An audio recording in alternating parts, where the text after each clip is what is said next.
When it comes to the evolution of human beings, one of the things that piqued my interest is the level of intelligence that human beings enjoy now.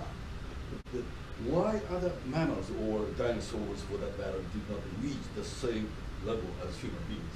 Any idea?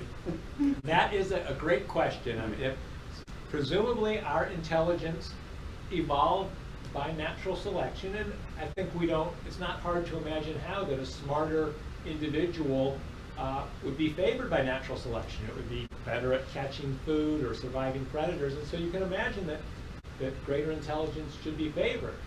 And in fact, over the broad sweep of life, throughout time, there is a very general relationship that species have evolved bigger brains through time, which would be consistent with the idea that natural selection has favored greater intelligence.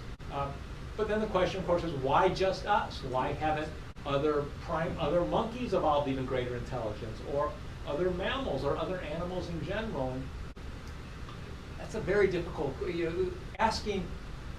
It's a difficult question to ask why something evolved. It's even more difficult to ask why it hasn't evolved. Right. And it's kind of like philosophical. Yes, at some level, science blends into philosophy, and I think one of the things that I think is fascinating about evolutionary biology, but also frustrating, is we're trying to understand what happened in the past, and there's two things that make that difficult. Number one, we can't, in general, we can't go back and study it as it happened, until we invent a time machine, and we can't generally create an experiment that can ask the big questions.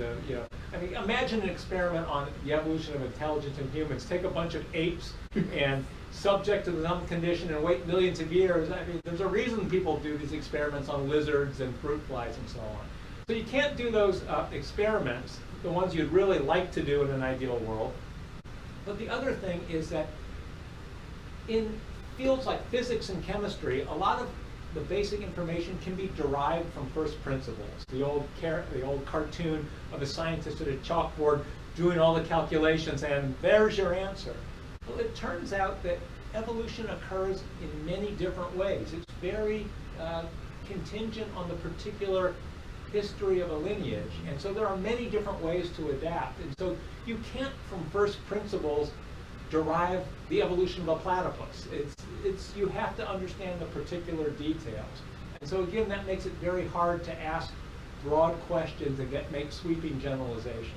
So that's why evolution is fascinating to understand. Why did a platypus evolve? And why only in Australia and not in North America or Japan? But it's also a very difficult question to answer.